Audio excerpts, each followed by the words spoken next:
ರಾಜು, ನನಗೆ ನಿಜ ಹೇಳು, ಈ ಕವಿತಂದ ವಿಷಯ ಎಲ್ಲ ನಿನಗೆ ಮುಂಚೆನೇ ಗೊತ್ತಿತ್ತನ? ಅಲ್ಲ ಯವ್ವ, ನನಗೆ ಒಂದು ಅರ್ಥ ಆಗವಲ್ದು. ಇದೇನು ದೊಡ್ಡ ವಿಷಯ ಅಂತ ಎಲ್ಲರೂ ಇಷ್ಟೊಂದು ಸಿಟ್ಟಾಗಿರಿ, ಇಷ್ಟೊಂದು ದೊಡ್ಡದಾಗಿ ಓವರಾಗಿ ರಿಯಾಕ್ಟ್ ಮಾಡಕೊಂತೀರಿ ಎಲ್ಲರೂ. ಲೋ, ನಿನಗೆ ಏನಾರು ತಲೆಗಿಲಿ ಕಿಟ್ಟೈತನ? ಏನು ತಲೆಯಾಗ ಲದ್ದಿ ಏನಾರು ತುಂಬ್ಕೊಂಡಿಯ? ಲೋ, ನಿನ್ನ ಹೆಂಡತಿಗಾಗಲೇ ಮುಂಚೆನ ಒಂದು ಮದುವೆ ಆಗೈತಂತ ಇಂಥ ದೊಡ್ಡ ಸುದ್ದಿನ ನೀ ನೋಡಿದ್ರೆ ಎಷ್ಟು ಸಣ್ಣದಂತ ಹೇಳಾಕುಂತಿಯಲ್ಲ. ಅದು ಅಲ್ದ ಈಗ ನೋಡಿದ್ರೆ ಈ ಸುದ್ದಿ ಎಲ್ಲ ನಿನಗೆ ಗೊತ್ತೈತಂತ ಹೇಳಾಕುಂತಿದ್ದಿ. ನಿಜ ಹೇಳಲು, ಈ ಸುದ್ದಿ ಎಲ್ಲ ನಿನಗೆ ಮುಂಚೆನ ಗೊತ್ತಿತ್ತನ? ಯವ್ವ, ಈ ವಿಷಯ ನನಗೆ ಮದುವೆ ಆಗೋ ತನಕ ಗೊತ್ತಿಲ್ಲಾಗಿತ್ತು. ನಿಜ ಹೇಳ್ಬೇಕಂದ್ರೆ ಮದುವೆ ಆಗಿ ಇವಾಗ ಮೊನ್ನೆ ಗೊತ್ತಾಗಿತ್ತು ನನಗೂ ಈ ವಿಷಯ. ಮತ್ತೆ ಗೊತ್ತಾದ್ರೂ ಎದಕ್ಕೆ ಹೇಳಿಲ್ಲ ನೀ ನನ್ನ ಮುಂದೆ? ಹೇಳಿದ್ರ ಏನು ಮಾಡ್ತಿದ್ದಿ? ಅಲ್ಲಲೋ, ಆಕೆಗಾಗಲೇ ಮದುವೆ ಆಗಿತ್ತಂತ ಗೊತ್ತಿದ್ರು ನೀನು ಯಾಕಲೂ ಆಕೆ ಜೊತೆ ಇದ್ದಿದ್ದಿ? ಲೋ, ನಿನಗೇನು ಅನಿಸ್ವಲ್ದನ? ಅಲ್ಲ, ಆಕೆನು ಒಂದೇಟು ಬೈದಿಲ್ಲ, ಅವ್ರ ಅವ್ವ ಅಪ್ಪಗೂ ಒಂದು ಮಾತು ಏನೂ ಅಂದಿಲ್ಲಲ್ಲ ನೀನು. ಲೋ, ನಿನಗೆ ಏನೂ ಆಗೈತಿ ರಾಜು? ನೋಡ್ಯವ್ವ, ಅದು ಮುಗಿದೋಗಿರೋ ಕತಿ. ನಿಜ ಹೇಳ್ಬೇಕಂದ್ರೆ ಆಕಿ ಆ ಹುಡುಗನ ಇಷ್ಟಪಟ್ಟಿದ್ಲು. ಏನೋ ಮದುವೆ ಆಗೈತಿ. ಮದುವೆ ಆದಮೇಲೆ ಆಕಿ ಯಾಕಂದ್ರೆ ಮುಂಚೆಯಿಂದನೂ ಹೈ ಲೆವೆಲಲ್ಲಿನ ಬೆಳೆದು ಬಂದಕ್ಕೆ. ಆ ಹುಡುಗ ಫುಲ್ಲು ಲೋ ಕ್ಲಾಸ್ ಇದ್ದ. ಹಾಗಾಗಿ ಅಡ್ಜಸ್ಟ್ ಆಗ್ಲಾರ್ದಕ್ಕೆ ಆಕಿ ಒಂದು ತಿಂಗಳಲ್ಲೇನೋ ವಾಪಸ್ ಬಂದ್ಲ. ಅದರಲ್ಲಿ ಏನು ದೊಡ್ಡ ಮಹಾ ಇದೆ? ಅದು ಅಲ್ಲದೆ ನನಗಿಂತ 2 ವರ್ಷ ದೊಡ್ಡಕಿ. ಅದರಲ್ಲಿ ಏನು ತಪ್ಪಿದೆ? ಅಲ್ಲಿ ಬೇಯವ್ವ, ಸಚಿನ್ ತೆಂಡೂಲ್ಕರ್ನ ಹೆಂಡತಿ ಸಚಿನ್ಗಿಂತನೂ 2 ವರ್ಷ ದೊಡ್ಡಕಿ. ಹಂಗಂತ ಅವನೇನು ಸಚಿನ್ ಅವ್ರ ಹೆಂಡತಿ ಜೊತೆ ಜೀವನ ನಡೆಸಲಾರ್ದ ಅದಾರನ? ಇಬ್ಬರು ಎಷ್ಟು ಚಂದನ ತಂಗದಾರಿಲ್ಲ.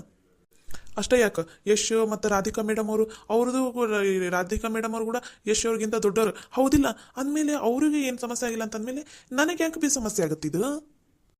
ಆತಲು, ನೀನು ಹೇಳ್ದಂಗೆ ಬರ್ತೀನಿ. ಸರಿ, ಆಕೆ ನಿನಗಿಂತ 2 ವರ್ಷ ಸಣ್ಣಾಕಿ, ಅದೇನೂ ಸಮಸ್ಯೆ ಆಗಿಲ್ಲ. ಸರಿ, ಆದರೆ ಆಕೆದು ಮುಂಚೆನ ಮದುವೆ ಆಗಿತ್ತಲ್ಲ. ಲೋ, ಆಕೆ ಈಗ 2ನೇ ಹೆಂಡತಿ. ಹಂಗೆ ಹೇಳ್ಬೇಕೇನ? ನನಗಂತೂ ಅರ್ಥ ಆಗ್ವಲ್ದು. ಎದಕ್ಕಲು ಏನಾಗೈತ್ಲೋ ನಿನಗೆ?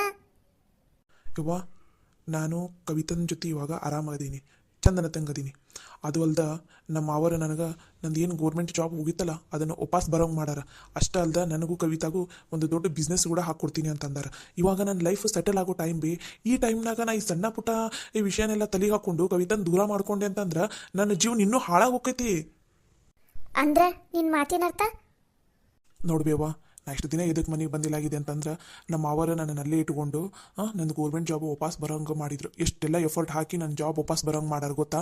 ಅವ್ರು ಕೇಳಿದಷ್ಟು ರೊಕ್ಕ ಎಲ್ಲ ಸೆಟಲ್ಮೆಂಟ್ ಮಾಡಿ ಏನೋ ಒಂದು ಮಾಡಿ ನನ್ನ ಜಾಬನ್ನು ವಾಪಸ್ ಬರೋಂಗೆ ಮಾಡಿದ್ರು. ಅಷ್ಟೇ ಅಲ್ಲದೆ ಇವಾಗ ಇನ್ನೊಂದು ಬಿಸ್ನೆಸ್ ಕೂಡ ಹಾಕೊಡಾಕುಂತಾರೆ ನನಗೆ ಮತ್ತು ಕವಿತಾಗ. ಇವಾಗ ನನ್ನ ಲೈಫ್ ಸೆಟಲ್ ಆಗುತ್ತೆ ಬೇ. ಇನ್ನೂ ಒಂದು ಸ್ವಲ್ಪ ದಿನ ಅಷ್ಟೇ ನಮ್ಮ ಲೈಫ್ ಫುಲ್ಲು ಸೆಟಲ್ ಆಗುತ್ತೆ. ಅವಾಗ ನಾವು ಆರಾಮಾಗಿರ್ಬೋದು. ಅಷ್ಟಂಥ ಚಲೋ ಜೀವನನ ಈ ಒಂದು ಸಣ್ಣ ವಿಚಾರಕ್ಕೋಸ್ಕರ ನಾನು ಕೈ ಬಿಟ್ಟು ಬಿಡ್ಲೇನು ಬೇ? ಈಗ ನಾನು ಕವಿತಾಗ ಏನಾರ ಡಿವೋರ್ಸ್ ಕೇಳಿದೆ ಅಂತಂದ್ರೆ ಆಕಿಗೆ ನನಗೆ ಡಿವೋರ್ಸ್ ಕೊಟ್ಟೋದ್ಲಂದ್ರೆ ಲಾಸ್ ಆಕಿಗೆ ಏನೂ ಇಲ್ಲ, ನನಗೆ ಲಾಸ್ ಆಗುತ್ತೆ. ನನ್ನ ಜೀವನದಾಗ ನಾನು ಏನು ಕನಸು ಕಂಡಿದ್ನೋ ಅದೆಲ್ಲ ಕೊಚ್ಕೊಂಡು ಹೋದಂಗೆ ಆಗುತ್ತೆ. ಮತ್ತು ಹೊಲದಾಗ ಕಳೆ ಕಿತ್ತು ಕಸ ತೆಗಿ ಗುದ್ಲಿ ಸಲಕ್ಕೆ ಹಿಡ್ಕೊಂಡು ಹೋಗೋ ಇದಾಗುತ್ತೆ. ನನಗೆ ಈ ಥರ ಜೀವನ ಬೇಕಾಗಿಲ್ಲ. ನನಗೆ ರಾಯಲ್ ಲೈಫ್ ಬೇಕು. ನನಗೆ ಬೇಕಾಗಿರೋದು ರಾಯಲ್ ಲೈಫು. ಆ ಲೈಫ್ ನನಗೆ ಸಿಗ್ಬೇಕಂದ್ರೆ ನಾ ಕವಿತಾ ಜೊತೆ ಇರಬೇಕು ಅಷ್ಟೇ. ಅಲ್ಲಲ್ಲೋ, ನಾಳೆ ಏನಾರ ಈ ವಿಷಯ ಊರವರಿಗೆಲ್ಲ ಗೊತ್ತಾತಂದ್ರೆ ಅವ್ರ ಮುಂದೆ ನೀ ತಲೆ ಎತ್ಕೊಂಡು ಅಡ್ಡಾಡಕ್ಕಾಗಲ್ಲ, ಗೊತ್ತನ? ಯಾರು ಬೇ 4 ಜನ? ನಾಳೆ ನಾನು ರಾಯಲ್ ಲೈಫ್ ಲೀಡ್ ಮಾಡಕ್ಕುಂತೆ ಅಂದ್ರೆ 4 ಜನ ಬಂದು ನನ್ನ ಕಾಲ ಹತ್ರ ಬಿದ್ದಿರ್ತಾರೆ, ಗೊತ್ತೇನು? ಅದ ನನಗೆ ರೊಕ್ಕ ಇಲ್ಲ ಅಂತಂದ್ರೆ ನಾಯಿ ಕೂಡ ನನ್ನನ್ನು ಮೂಸ್ ನೋಡಂಗಿಲ್ಲ. ಅಲ್ಬಿ ನನ್ನ ನೌಕರಿ ಹೋದಾಗ ಮನ್ಯಾಗ ಎಲ್ಲರೂ ನನ್ನನ್ನು ಎಷ್ಟು ಚೀಪ್ ಕಂಡಿದ್ರು. ನನಗೆ ಬಿಡಿ ಕಾಸಷ್ಟು ಕಿಮ್ಮತ್ತು ಕೊಡಲಿಲ್ಲ. ಹೊಲ್ದಾಗ ಕೆಲ್ಸಕ್ಕೆ ಕಳಿಸಿದ್ರು. ಹೊಲ್ದಾಗೆಲ್ಲ ಕೆಲಸ ಮಾಡಿದೆ ನಾನು. ಆದರೂ ಯಾರು ಒಬ್ಬರ ನನ್ನ ನೌಕರಿ ವಾಪಸ್ ನನಗೆ ಸಿಗೋಂಗೆ ಮಾಡಿದ್ರೇನ, ಒಂದು ಚೂರರ ಎಫರ್ಟ್ ಹಾಕಿದ್ರೇನ? ಇಲ್ಲ. ನನಗೆ ಸಪೋರ್ಟ್ ಮಾಡಿದ್ದು ನನ್ನ ಮಾವ, ಅಂದ್ರೆ ನನ್ನ ಹೆಂಡತಿ ಮನೆಯವರು. ಅಂದಮೇಲೆ ಇವಾಗ ನನಗೆ ಅವರೆಲ್ಲ ಅಷ್ಟು ಸಪೋರ್ಟ್ ಮಾಡಾರಂತಂದಮೇಲೆ ಇವಾಗ ನಾನು ನನ್ನ ಹೆಂಡತಿ ಸಪೋರ್ಟಿಗೆ ನಿಂತ್ಕೋತೀನಿ. ಇದು ನನ್ನ ಮತ್ತು ನನ್ನ ಹೆಂಡತಿಗೆ ಸಂಬಂಧಪಟ್ಟಿರೋ ವಿಷಯ. ಇದರಲ್ಲಿ ಬೇರೆ ಯಾರು ತಲೆ ಹಾಕೋದು ನನಗಿಷ್ಟ ಇಲ್ಲ. ಬೇಕಾದರೆ ಹೇಳಬೇ, ನಾನು ನನ್ನ ಹೆಂಡತಿ ಈ ಮನೆಯಾಗಿರೋದ್ರಿಂದ ನಿಮಗೆಲ್ಲ ತೊಂದರೆ ಆಗುತ್ತಾ, ಅವಮಾನ ಆಗುತ್ತಂತ ಅನ್ನಂಗಿತ್ತಂದ್ರೆ ನಾಳೆನ ನಾವು ಈ ಮನೆ ಬಿಟ್ಟು ಹೋಗ್ತೀವಿ. ನಮಗೇನೂ ಸಮಸ್ಯೆ ಇಲ್ಲ. ನೋಡ್ಬೇ, ಜೀವನದಾಗ ದುಡ್ಡು ಮುಖ್ಯ. ದುಡ್ಡಿತ್ತಂದ್ರೆ ಎಂಥವ್ರು ಬೇಕಾದ್ರೆ ನಮಗೆ ಬಂದು ಸಲಾಮ್ ಹೊಡೆದೋಕ್ಕಾರ, ಗೊತ್ತಾತಿಲ್ಲ? ನಾನಿವಾಗ ನನ್ನ ಜೀವನದಾಗ ಏನು ಕನಸು ಕಂಡಿದ್ದೆ ಅದೆಲ್ಲ ಈಡೇರಾಕುಂತಿದ್ವಿ. ನನ್ನ ನೌಕರಿ ನನಗೆ ವಾಪಸ್ ಬಂದೈತಿ. ಅದು ಅಲ್ಲ, ನಮ್ಮ ಮಾವ ಒಂದು ದೊಡ್ಡ ಬಿಸ್ನೆಸ್ ಹಾಕ್ಕೊಡ್ತೀನಿ ಅಂತ ಅಂದಾನ. ಅದರಿಂದ ನಾನು ಆರಾಮಾಗಿ ಅಮೌಂಟ್ ಸಂಪಾದನೆ ಮಾಡ್ಬೋದು. ನೀನೇನು ಕನಸು ಕಂಡಿಯಲ್ಲ, ನಾನು ದೊಡ್ಡ ಮನೆ ಕಟ್ಟಬೇಕಂತ ಏನು ಕನಸು ಕಂಡೀವಲ್ಲ, ಅದೆಲ್ಲ ಇದರಿಂದ ಈಡೇರತ್ವಿ. ಅದಕ್ಕೆ ಹೇಳೋದು ಅರ್ಥ ಮಾಡ್ಕೊ. ಒಂದು ಕ್ಷಣ ಕೂತ್ಕೊಂಡು ಯೋಚನೆ ಮಾಡಿ. ನೀನು ಒಂದು ಕ್ಷಣ ಕೂತ್ಕೊಂಡು ಯೋಚನೆ ಮಾಡು. ಕವಿತಂದು ಹಂಗೆ ಮಾಡಾಳ, ಅದನ್ನೆಲ್ಲ ಬಿಟ್ಟುಬಿಡು. ಆದರೆ ಇನ್ನು ಮೇಲೆ ನಮ್ಮ ಜೀವನ ಹೆಂಗಿರುತ್ತಾ ಅದನ್ನು ಯೋಚನೆ ಮಾಡಿ. ನೀನು ಇನ್ನೂ ಬರೀ 10 ರೂಪಾಯಿ 20 ರೂಪಾಯಿ 100 ರೂಪಾಯಿ ಇದ್ರದ ಮುಖ ನೋಡ್ಕೊತ ಕೂತ್ಕೋತೀಯ, ಅಥವಾ ಲಕ್ಷಾಂತರ ರೂಪಾಯಿ ರೊಕ್ಕನ ಕೈಯಲ್ಲಿ ಆಡಿಸ್ತೀಯ? ಯೋಚನೆ ಮಾಡಿ ನೋಡು. ನಿನಗೆ ಗೊತ್ತೈತಿಲ್ ಬಿ ಈಗ ಮನ್ಯಾಗ 10 ರೂಪಾಯಿಗೂ 10 ಸಲ ಯೋಚನೆ ಮಾಡಬೇಕು. ತಿಂಗಳಿಗೆ ಒಂದೇ ಸಲ ರೇಷನ್, ಹೆಚ್ಚು ಕಮ್ಮಿ ಏನಾರು ನಮಗೆ ತಿನ್ಬೇಕಂತ ಅನ್ಸಿದ್ರು ತರಕ ರೊಕ್ಕ ಇಲ್ಲ. ಇಂಥ ಜೀವನ ಇನ್ನು ಎಷ್ಟು ದಿನ ನಡೆಸ್ತೀಬೇ ನೀನು? ನಿನ್ನ ಮಗಳ ಜೀವನನೂ ನೀನು ಸೆಟಲ್ ಮಾಡ್ತೀಯ ಇಲ್ಲ? ಈಗೇನೋ ಮನ್ಯಾಗ ಎಂಥವನಿಗೆ ಒಂದು ಮದ್ವೆ ಮಾಡಿ ಕೊಡಾಕುಂತಾರ. ಈಗ ಎದುರು ಏನು ಮಾತಾಡಂಗಿಲ್ಲ ಬಿಡಂಗಿಲ್ಲ. ಆದ್ರೆ ನಾನೇ ಒಂದು ಸ್ವಲ್ಪ ಸೆಟಲ್ ಆದಿ ಅಂತ ತಿಳ್ಕೊ. ನನ್ನ ತಂಗಿ ಜೀವನನೂ ಸರಿ ಹೋಗಂಗ ನಾನು ಮಾಡ್ತೀನಿ ಬೇ. ಆಕಿನೂ ಆರಾಮಾಗಿ ರಾಯಲ್ ಲೈಫ್ ಲೀಡ್ ಮಾಡಬೇಕು. ಹಂಗೆ ಮಾಡೋ ಜವಾಬ್ದಾರಿ ನಂದು. ಯೋಚನೆ ಮಾಡಿ ನೀನು. ಕವಿತಾ ಏನಾದರೂ ಈ ಮನೆ ಬಿಟ್ಟು ಹೋದ್ಲು ಅಂತ ತಿಳ್ಕೊಬೇ, ನಮ್ಮ ಕನಸೆಲ್ಲ ಇಲ್ಲೇ ಮಣ್ಣು ಪಾಲಾಗೋಗುತ್ತೆ. ಮತ್ತು ಇದ 1 ರೂಪಾಯಿ 10 ರೂಪಾಯಿ 20 ರೂಪಾಯಿ ಇದಕ್ಕೆ ಕೈ ಚಾಚ್ಕೊಂಡು ನಿಂತ್ಕೋಬೇಕಾಗತ್ತೆ. ಯೋಚನೆ ಮಾಡು. ನೀನು ಆರಾಮಾಗಿ ಶಾಪಿಂಗ್ ಮಾಲಿಗೆ ಹೋಗಿ ಶಾಪಿಂಗ್ ಮಾಡ್ತೀಯ, ಅಥವಾ ಇಲ್ಲೇ ಲೋಕಲ್ 10 ರೂಪಾಯಿ 20 ರೂಪಾಯಿದು ಇವನ್ನ ಶಾಪಿಂಗ್ ಮಾಡ್ತೀಯ? ಯೋಚನೆ ಮಾಡಿ ನೋಡು. ಆದರೆ ಒಂದು ಮಾತು ನೆನಪಿಟ್ಕೋಬೇ, ನಾನು ಮಾತ್ರ ಯಾವುದೇ ಕಾರಣಕ್ಕೂ ಕವಿತನ ಬಿಟ್ಕೊಡಂಗಿಲ್ಲ. ನೀವು ಬೇಕಾದ್ರೆ ಎಲ್ಲರೂ ಕವಿತಾ ಈ ಮನೆ ಸೊಸೆ ಎಲ್ಲ, ಕವಿತಾ ಈ ಮನೆ ಬಿಟ್ಟು ಹೋಗ್ಲಿ ಅಂತ ಹೇಳಿದ್ರೆ ಸರಿ. ಕವಿತಾ ಒಬ್ಬಕ್ಕೆ ಹೋಗಲ್ಲ ಈ ಮನೆಯಿಂದ. ಕವಿತಾ ಜೊತೆ ನಾನು ಹೋಗ್ತೀನಿ, ನೆನಪಿರ್ಲಿ. ಛೇ, ಏನು ಮಾಡಬೇಕು ನನಗಂತೂ ಒಂದು ಗೊತ್ತಾಗ್ತಾನೆ ಇಲ್ಲ. ಇದರಲ್ಲಿ ಯಾವುದು ಸರಿ ಯಾವುದು ತಪ್ಪು? ಇಲ್ಲ, ನನಗೆ ನನ್ನ ಮಗ ರಾಜು ಜೀವನನೂ ಮುಖ್ಯ, ಹಂಗೆ ನನ್ನ ಮಗಳ ಗೌರಿ ಜೀವನನೂ ಮುಖ್ಯ. ಹೌದು. ಇನ್ನೂ ಏನೇನು ಮುಚ್ಚಿಟ್ಟಿರಿ ನೀನು ಮತ್ತು ನಿಮ್ಮ ಮನೆಯನಾರ? ಅಲ್ಲಲ್ಲಲ್ಲಲ್ಲಲ್ಲಲ್ಲೇ ಏನು ಸುಳ್ಳು ಹೇಳ್ತೀರವ? ಬಾ ಬಾ ಬಾ ಬಾ ಬಾ ಅಲ್ಲಲ್ಲಿ ನಿನಗೆ ಒಂದು ಚೂರರ ನಾಚಿಕೆ ಮಾನ ಮರ್ಯಾದೆ ಅನ್ನೋದೈತನ? ಮದುವೆ ಆಗಿ ರೊಕ್ಕ ಇಲ್ಲದಕ್ಕೋಸ್ಕರ ಅವನನ್ನು ಬಿಟ್ಟು ಇನ್ನೊಬ್ಬನ್ನ ಮತ್ತೆ ಮದುವೆ ಆಗಿಲ್ಲ. ಛೀ, ನಿನ್ನ ನೋಡಿದ್ರೆ ನನಗೆ ಅಸಹ್ಯ ಅನ್ಸುತ್ತೆ. ಅಮ್ಮರ ರೊಕ್ಕಕ್ಕೋಸ್ಕರ ಎಷ್ಟು ಗಂಟಂದ್ರನ್ನ ಬೇಕಾರ ಬದಲಾಯಿಸಕ್ಕೆ ರೆಡಿನಾದಾಳಿಕ್ಕಿ. ಏ ಸವಿತಾ, ಬಾಯಿ ಮುಚ್ಚ ಸಾಕು. ದೊಡ್ಡದಾಗ ಗರತಿ ಹಂಗೆ ಮಾತಾಡಕ್ಕೆ ಬರಬೇಡ. ಇಲ್ಲಿ ತಪ್ಪಗೆ ಬಾಯಿ ಮುಚ್ಕೊಂಡು ನಿಂತ್ಕೋ. ನಿನ್ನ ಬಂಡವಾಳ ಎಲ್ಲ ಹೊರಗೆ ಬಂದೈತಿ. ನನ್ನ ಹೆಂಡತಿ ತಂಟೆಗೆ ಯಾರಾದರೂ ಬಂದ್ರೆ ನಾನು ಮಾತ್ರ ಸುಮ್ಮನೆ ಇರಂಗಿಲ್ಲ. ರಾಜು, ಏನು ಮಾತಾಡಕುಂತಿಲ್ಲೋ ನೀನು? ನೋಡ್ಬೇಮ್ಮ, ಎಲ್ಲರೂ ಈಗಲೇ ಕಿವಿ ಕೊಟ್ಟು ಕೇಳ್ರಿ. ಇದು ನನ್ನ ಮತ್ತು ನನ್ನ ಹೆಂಡತಿಗೆ ಸಂಬಂಧಪಟ್ಟಿರೋ ವಿಷಯ. ಇದರಲ್ಲಿ ಮನೆಯವರೆಲ್ಲ ತಲೆ ಹಾಕುವಂಥ ಅವಶ್ಯಕತೆ ಇಲ್ಲ. ಏನು ಮಾತಾಡಕುಂತಿ ಅನ್ನೋದು ಖಬರ್ ಐತಾನೆ ಏನಿಲ್ಲ ನಿನಗೆ. ನೋಡಪ್ಪ, ನೀನೇನು ಹೇಳೋವಂಥ ಅವಶ್ಯಕತೆ ಇಲ್ಲ, ನಾನು ಕೇಳೋವಂಥ ಅವಶ್ಯಕತೆ ಇಲ್ಲ. ನಿಮಗೇನಾದರೂ ಸಮಸ್ಯೆ ಇದೆನಾ? ನನಗೆ ಏನು ಸಮಸ್ಯೆ ಇಲ್ಲ. ಅಂದ್ರೆ ಈ ಸತ್ಯ ಎಲ್ಲ ಮುಂಚೆನ ಗೊತ್ತಿದ್ದು ನೀನು ನಮ್ಮ ಮುಂದೆ ಹೇಳಿಲ್ಲ. ಅದು ಅಲ್ದ ಇಂಥ ಸುಳ್ಳು ಅಂತ ದೊಡ್ಡ ವಿಷಯನ ನಮ್ಮಿಂದ ಮುಚ್ಚಿಟ್ಟು ಮದುವೆ ಮಾಡ್ಯಾರ ಅವರು.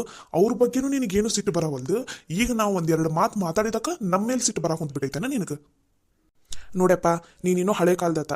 ಈಗ ಈ ಹೊಸ ಕಾಲದಲ್ಲಿ ಇದೆಲ್ಲ ಟ್ರೆಂಡಿಂಗ್. ಒಂದು ಮದುವೆ 2 ಮದುವೆ ಆಗೋದು, 3 ಮದುವೆ ಆಗೋದು ಅದೇನು ದೊಡ್ಡ ವಿಷಯನೂ ಅಲ್ಲ, ದೊಡ್ಡ ತಪ್ಪು ಅಲ್ಲ. ನನ್ನ ಹೆಂಡತಿ ಅಷ್ಟಕ್ಕೂ ಬೇರೆ ಏನು ದೊಡ್ಡ ತಪ್ಪು ಮಾಡಿಲ್ಲ, ಏನಿಲ್ಲ. ಇದು ನನ್ನ ಹೆಂಡತಿಗೆ ಸಂಬಂಧಪಟ್ಟಿರೋ ವಿಷಯ. ದಯವಿಟ್ಟು ಈ ಮನೆಯಾಗೆ ಈ ಟಾಪಿಕನ್ನು ಮತ್ತೆ ಯಾರು ತೆಗಿಯಕ್ಕೆ ಹೋಗ್ಬೇಡ್ರಿ. ಹಂಗೆ ಇನ್ನೊಂದು ಮಾತು, ಇದೇ ವಿಷಯನ ಮುಂದಿಟ್ಕೊಂಡು ನನ್ನ ಹೆಂಡತಿಗೆ ಏನಾದರೂ ಈ ಮನ್ಯಾಗ ಅವಮಾನ ಮಾಡಕ್ಕಂತ್ರ ನಾನು ಮಾತ್ರ ಸುಮ್ಮನೆ ಇರಲ್ಲ. ಮಗನು, ಇದು ನನ್ನ ಮನೆ ಐತಿ. ನನ್ನ ಮನ್ಯಾಗ ನನಗೆ ಕಾಯ್ದೆ ಹೇಳಕ್ಕೆ ಬರ್ತಿದ್ದೀನ ನೀನು?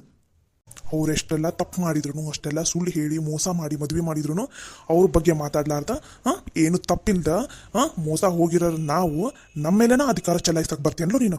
ಇಷ್ಟೆಲ್ಲ ಕಿಸ್ದಾಡ್ತಿ ಅಂತ ಅಂದಮೇಲೆ ಇನ್ನು ಮೇಲೆ ನೀನು ಈ ಮನೆಯಾಗಿರೋ ಅವಶ್ಯಕತೆ ಇಲ್ಲ. ನೀನು ನಿನ್ನ ಹೆಂಡತಿ ಗಂಟೆ ಮುಟ್ಟ ಕಟ್ಕೊಂಡು ಇಲ್ಲಿಂದ ಹೋಗ್ತಾ ಇರ್ಬೇಕಷ್ಟ. ಇನ್ನು ಮೇಲೆ ಈ ಮನ್ಯಾಗ ನಿಮ್ಗಿಬ್ರಿಗೂ ಜಾಗ ಇಲ್ಲ. ಯಪ್ಪ, ಯೋಚನೆ ಮಾಡಿ ಮಾತಾಡು. ನಾವೇನಾರು ಈ ಮನೆ ಬಿಟ್ಟು ಹೋದ್ರೆ ಅದರಿಂದ ಕಷ್ಟ ಅನುಭವಿಸೋದು ನೀವು ಹೊರತು ನಾವಲ್ಲ. ಹೋಗಲೇ ಹೋಗ. ಇಷ್ಟು ವರ್ಷನ ಈ ಮಂಜಪ್ಪ ಯಾರ ಮೇಲೇನೂ ಡಿಪೆಂಡ್ ಆಗಿ ಕೂತ್ಕೊಂಡಿಲ್ಲ. ವಯಸ್ಸಾದ್ರೂ ಇನ್ನು ನನ್ನ ಕಾಲ ಮೇಲೆ ನಾನು ನಿಂತು ನಾನು ಕಷ್ಟಪಟ್ಟು ದುಡ್ದು ನಾನು ತಿಂತೀನಿ ಹೊತ್ತು ಇನ್ನೊಬ್ಬರು ಬಿಟ್ಟಿರೋಕ್ಕೆ ಕಾಸು ಬಿದ್ದಿಲ್ಲ ಈ ಮಂಜಪ್ಪ ಯಾವತ್ತು. ನೆನ್ಪಿಟ್ಕೋ. ಅಂದಮೇಲೆ ನಿನ್ನೆ ಮೊನ್ನೆ 4 ಕಾಸು ದುಡಿಯಾಕ ಕುಂತಿ ನಿನ್ನ ಮೇಲೆ ಹೊಸರಾಗಿ ನಿಂತ್ಕೊಂತೀನಿ ಅಂತ ಅನ್ಕೊಂಡಿಯೇನ ನನ್ನನ್ನು? ಈ ಮಂಜಪ್ಪ ಸಾಯ್ತಾನೋ ಹೊರತು ನಿನ್ನಂತವನ ಮೇಲೆ ಡಿಪೆಂಡ್ ಆಗಿ ಮಾತ್ರ ಇರಂಗಿಲ್ಲ. ನೀನು ನಾಚಿಕೆ ಮಾನ ಮರ್ಯಾದೆ ಬಿಟ್ಟಿ ಅಂತ ಅಂದ ಮಾತ್ರಕ್ಕೆ ನಮ್ಮನ್ನೆಲ್ಲರನ್ನೂ ನಾಚಿಕೆ ಮಾನ ಮರ್ಯಾದೆ ಬಿಟ್ಟವ್ರಂತ ಅನ್ಕೊಂಡೇನ? ನೀನೇನಾರ ಗಂಡಸಾಗಿದ್ದಿದ್ರ, ನಿನಗೂ ನಾಚಿಕೆ ಮಾನ ಮರ್ಯಾದೆ ಇದ್ದಿದ್ರ ಇವತ್ತು ಈ ಥರ ಮಾತಾಡ್ತಿಲ್ಲಾಗಿದ್ದಿ. ಹೌದು, ಅಕ್ಕಿ ತಪ್ಪು ಮಾಡಾಳ. ಯಾಕೆ ಆ ವಿಷಯನ ಮುಚ್ಚಿಟ್ರು? ಮದುವೆ ಆಗಿದ್ರು ಆಗಲಿ ಡಿವೋರ್ಸ್ ಆಗೈತಂತ ಈ ವಿಷಯನ ಯಾಕೆ ಮುಚ್ಚಿಟ್ರು ಅವ್ರು? ಇಷ್ಟೆಲ್ಲ ಗೊತ್ತಿದ್ದು ಆ ವಿಷಯನ ನಮ್ಮಿಂದ ನೀನು ಮುಚ್ಚಿಟ್ಟಿ ಅಂತ ಅಂದಮೇಲೆ ನಿನಗೂ ಈ ಮನ್ಯಾಗ ಜಾಗ ಇಲ್ಲ. ಇಬ್ರು ಗಂಡ ಹೆಂಡತಿ ಈ ಮನೆ ಬಿಟ್ಟು ಹೋಗ್ಬೋದು ಅಷ್ಟ. ರಾಜು ಅವರೇ, ನೀವು ಯಾರು ಎದುರುಗಡೆ ನಿಂತ್ಕೊಂಡು ಮಾತಾಡಕುಂತೀರ ಅನ್ನೋದು ಸ್ವಲ್ಪ ಖಬರ್ ಐತನ? ದಯವಿಟ್ಟು ನೀವು ಮಾತ್ರ ನಡಕೆಂಟ್ರಿ ಆಗ್ಬೇಡ್ರ. ಇದು ಇಷ್ಟೆಲ್ಲ ಮಾತಾಡಕ್ಕೆ ನೀವ್ಯಾರು? ನಿಮಗೂ ಇದಕ್ಕೂ ಏನು ಸಂಬಂಧ ಐತಿ? ಇದು ನನಗೂ ನನ್ನ ಹೆಂಡತಿಗೂ ಸಂಬಂಧಪಟ್ಟಿರೋ ವಿಷಯ. ಮೂರನೇದವ್ರು ಇದ್ರಲ್ಲಿ ತಲೆ ಹಾಕೋದು ನನಗಿಷ್ಟ ಆಗಂಗಿಲ್ಲ. ಆಕಿ ಯಾರೋ ಮೂರನೇದಕ್ಕೆ ಅಲ್ಲ, ಈ ಮನಿ ಸೊಸಿ ಅದಾಳ, ನನ್ನ ಸೊಸಿ ಅದಾಳ, ನೆನಪಿಟ್ಕೋ ಅದನ್ನ. ಇಷ್ಟು ದಿನ ನಿನ್ನನ್ನು ಕಷ್ಟಪಟ್ಟು ಸಾಕಿ ಬೆಳೆಸಿದ್ದು ತಂದೆನ ಬಿಟ್ಟು ನಿನ್ನೆ ಮೊನ್ನೆ ಬಂದವ್ರನ್ನ ಪರವಾಗಿ ಮಾತಾಡ್ಕೊಂತೀಯಲ್ಲ ನೀನು. ಥು, ನಿನ್ನ ಜನ್ಮಕ್ಕಿಷ್ಟು. ನಾನು ಕಷ್ಟದಾಗಿದ್ದಾಗ, ನಾನು ನೌಕರಿ ಕಳ್ಕೊಂಡು ಬಿದ್ದಾಗ, ನನ್ನ ಹತ್ರ ರೊಕ್ಕ ಇಲ್ಲಾದಾಗ ನನ್ನನ್ನು ಕಾಲ್ ಕಸ ಹಂಗೆ ಕಂಡಿದ್ದು ಮನಿ ಇದು. ಅದ ನನ್ನನ್ನು ವಾಪಸ್ ಎದ್ದು ನಿಂತ್ಕೊಂಡು ಹಂಗೆ ಮಾಡಿ ನನಗೆ ನಾನು ಸೋತಾಗ ನನಗೆ ಗೆಲ್ಲೋಂಗೆ ಮಾಡಿದ್ದು ನನ್ನ ಹೆಂಡತಿ ಮನೆ ಕಡೆಯಲ್ಲವ್ರು. ಅವ್ರ ಬಗ್ಗೆ ಇಷ್ಟು ಹಗುರವಾಗಿ ಮಾತಾಡಿದ್ರೆ ನನಗಿಷ್ಟ ಆಗಂಗಿಲ್ಲ. 3 ಬಿಟ್ಟವ್ರ ಪರವಾಗಿ ನೀನು ಮಾತಾಡಕ್ಕೆ ಬರ್ತೀನಿ, ತೊಲಗಿಲ್ಲಿಂದ ಮೊದಲು. ನಮ್ಮ ತಂದೆ ತಾಯಿ ಬಗ್ಗೆ ಮಾತಾಡಬೇಡ್ರಿ ನೀವು. ಸಾಕು ಸುಮ್ಮನೆ ರಮ್ಮ, ನೀನು ಮಾತಾಡಕ್ಕೆ ಹೋಗ್ಬೇಡ. ನಿನ್ನ ಜೊತೆ ಮಾತಾಡೋಕ್ಕೆ ಇಲ್ಲಿ ಯಾರಿಗೂ ಆಸಕ್ತಿನೂ ಇಲ್ಲ, ಇಷ್ಟನೂ ಇಲ್ಲ. ದೊಡ್ಡದಾಗಿ ಅವ್ರ ಬಗ್ಗೆ ಮಾತಾಡೋಕ್ಕೂ ಹೋಗ್ಬೇಡ. ಎಲ್ಲನೂ ಮುಚ್ಚಿಟ್ಟು ಮೋಸದಿಂದ ಮದುವೆ ಮಾಡಾರ. ನೀನು ಸುಮ್ಮನೆ ನಿನ್ನ ಪಾಡಿ ನೀನು ಇದ್ದು ಬಿಡಮ್ಮ. ನೀನು ಮನೆ ಬಿಟ್ಟು ಹೋಗಂತ ಅಂದಿಲ್ಲ, ಮತ್ತೆ ನಿನ್ನ ಇಲ್ಲೇ ನಿಂತ್ಕೊಂಡಿದ್ದಿ, ತೊಳಗಿಲ್ಲಿಂದ.